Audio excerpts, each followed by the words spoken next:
Xayrli kun obunachilar, bugun sizlarga Chery Arizo 8 gibrid avtomobilimizni to'liq obzorini qilib beraman. Mashinamizga keladigan bo'lsak, mashinamiz aytib o'tganimizdek gibrid. Elektromobillarda mana bu yoq bamferi to'liq yopiq bo'ladi. Gibridlarda teshikchali bo'ladi. Teshikchali bo'lishining sababi bularda radiatori bor. Shuni sovutish sistemasi hisoblanadi.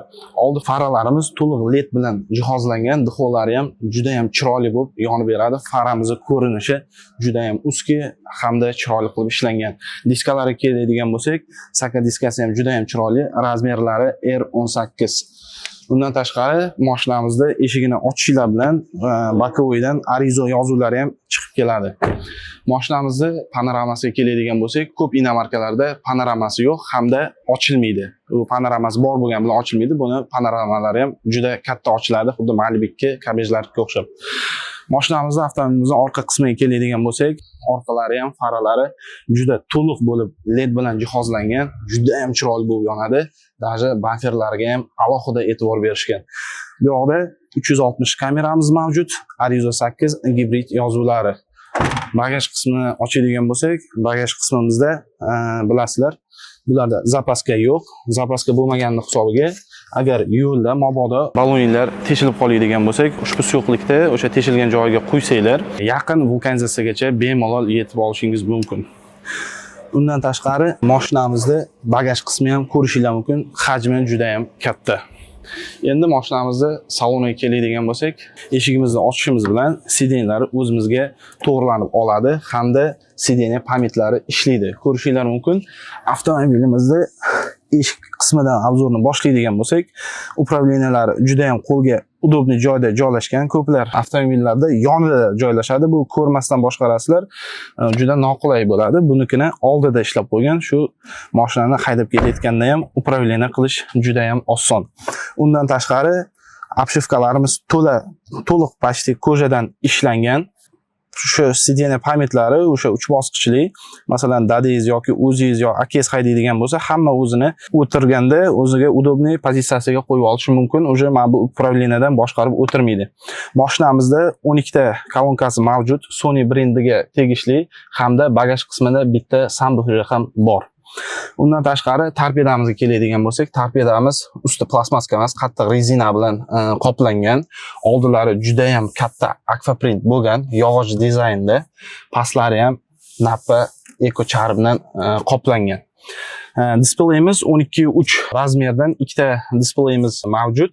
Bittasi shu mashinaning upravleniyasi, speedometrlar ko'rsatsa, ikkinchisi magnitofon ko'rsatadi. Avtomobilimizda ruli sensorli qilib ishlangan, o'ng tarafi to'liq monitorimizda boshqaradi, chap tarafi cruise control, klimat kontrol. Undan tashqari aktivniy cruise kontrollari ham bor. Aktivniy cruise kontrol bu nima deydiganlar bo'lsa, aktivniy cruise kontrol oldida bironta trassada mashina ketadigan bo'lsa-da, o'shanga mashinaga ulab qo'ysanglar, u gazni bossa gazni bosadi, tormoz bo'lsa tormozni bosadi, o'sha mashina bilan birga harakatlanadi. Undan tashqari avtomobilimizda zavod qilsanglar, mashinamiz zavod bo'lmaydi, yurmaydi. Qachonki remitni taqsanglar, undan keyin avtomobilimiz zavod bo'ladi hamda yurib ketishingiz mana o'sha daga tushdi, to'liq yurib ketishingiz o'sha mumkin.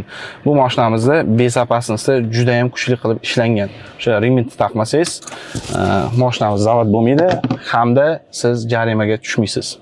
Mashinamizda o'rta bari juda ham katta qilib ishlangan. 2 kishi oldida o'tirib ketgan holatda ham qo'linglarni bemalol qo'yib ketsanglar bo'ladi. Mashinamizning usti ham to'liq ko'jadan qoplangan. Oldinlarda USB hamda Type-C bortlari bor. Oldlari bespirodniy zaryadkaga undan tashqari qo'yib ketsanglar ham bo'ladi. Bu yoqqa ikkita bemalol suv hajmi sig'adi. Undan tashqari ushbu bari juda ham chuqur hamda keng qilib ishlangan. Avtomobilimizda mana shu joyda ilgagi bor. Bu ilgagi nimaga deysanglar, qo'lingizda yukinglar bo'lsa 10-15 kilogacha narsani ilib qo'ysanglar, yukni ko'tarish uchun hamda barchoglari xuddi shu tarzda ochiladi. Ichlari ham juda katta. Xohlagan dokumentlaringizni bemalol solib qo'yasizlar. Barimizda tag qismi ham juda katta joy tashlangan hamda mashinamizda sideniyasi juda ham chiroyli qilib ishlangan. Dizayni o'tirganingizda juda ham qattiq quchoqlab qoladi. Mashinamizda dizayni juda ham chiroyli qilib ishlangan hamda sideniyamiz to'liq eko ko'jadan qoplangan. Ushbu avtomobilimiz sideniyasida 3 bosqichli abduf hamda abagrev isitish va sovutish 3 bosqichli sistemasi mavjud. Ko'p avtomobillarimizda aytgandek, shtorkasi bo'lmaydi. Lyuki panoramasi katta bo'lishiga qaramasdan shtorkasi bo'lmaydi. Bu juda katta noqulaylik keltiradi. Quyosh obedda chiqib turgan payt primoy yuzingizga urib turadi. Bu narsa o'sha quyoshni juda ham zo'r qaytaradi hamda panoramamiz juda ham katta hamda o'sha lyuklargacha qo'shilib ochiladi. Lyuki ham oxirigacha juda ham chiroyli bo'lib ochiladi. Ko'p avtomobillarda lyuki ochilmaydi yoki shtorkasi bo'lmaydi. Ushbu avtomobilimizda hamma qulayliklari mavjud. Monitorimizda ko'p elektromobillarda hozir Xitoyda ishlab chiqarilgani hisobiga rus tili daji bormi deb so'rashadi. Ushbu avtomobilimizda hattoki o'zbek tili ham mavjud. Avtomobilimizni 360 kamerasidan ko'rishingiz mumkin. Undan tashqari avtomobilimiz 3 xil rejimda harakatlanadi. Bu normal hamda sport. Sportga qo'ysanglar, mashinamiz 0 dan 100 gacha 7.3 sekundda 100 gacha chiqadi. Bu eko rejimi. Mashinamizda bakoylari ham juda chiroyli qilib ishlangan hamda mashinamizda slipoy zonalari ham mavjud. Saloniga keladigan bo'lsak, yana torpedasida chiroyli yonadigan dizayn qilib ishlangan hamda mana bunaqa oranjiy tsvetda juda ham chiroyli podsvetkalari mavjud. Kechga bu narsa juda ham qulaylik hamda ощущенияni zo'r beradi. Avtomobilimizda juda ko'zga katta tashlangan narsasi yana bitta mana shu joyda juda katta narsa joylashgan. Bu narsa nima desanglar, datchik hisoblanadi. O'sha aktivniy kurs kontrolda datchiklari manshetga joylashtirilgan hamda zadniyni ko'radigan o'rtadagi displeyimiz ham, oynamiz ham juda ham chiroyli. Avtomobilimizda orqa o'rindiqlari ham juda ham katta hamda keng qilib ishlangan. O'rta barlari ham juda ham katta. O'sha 2 kishi agar o'tirib ketadigan bo'lsalar, bemalol suv ichib, gaplashib o'tirib ketsanglar bo'ladi. Orqamizda ham shu sovutish, isitish sistemalari, deflektorlari bor. Zaryadkaga qo'yish uchun USB portlarimiz ham orqasida bor. Avtomobilimizda displeyini ko'rishingiz mumkin. Yarki qilib qo'yganmiz. Bu kunduzgi rejimi, kechki rejimga qilib temroq qilib qo'ysanglar ham bo'ladi. Men sizlarga hozir ko'rsatib o'tadigan narsa nastroykasida xuddi mana shunaqa RGB ledlar o'tkazilgan butun salon bo'yicha.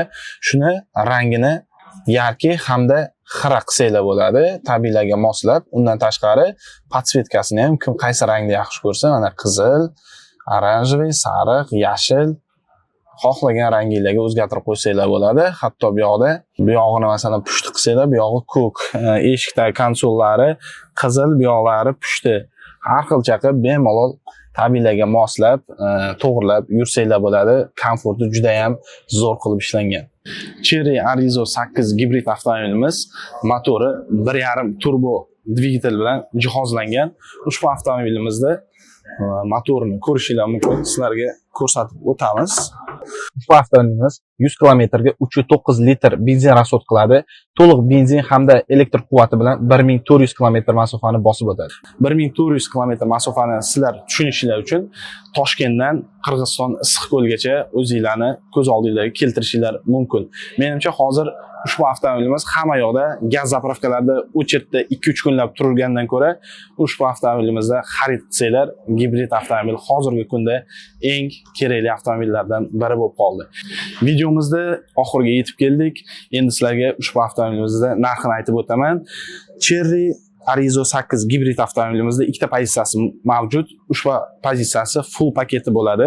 Narxi 364 million 900 ming so'm. Bundan bitta past pozitsiyasi 344 million 900 ming so'm. Ushbu avtomobilimizda bo'lib to'lashga ham xarid qilishingiz mumkin. Yillik 0% dan bosh to'loviga qarab 36 oygacha bo'lib to'lashga xarid qilishingiz mumkin. Ushbu imkoniyatni sizga Chery Guliston avtosalonimizda ushbu avtomobilimiz mavjud.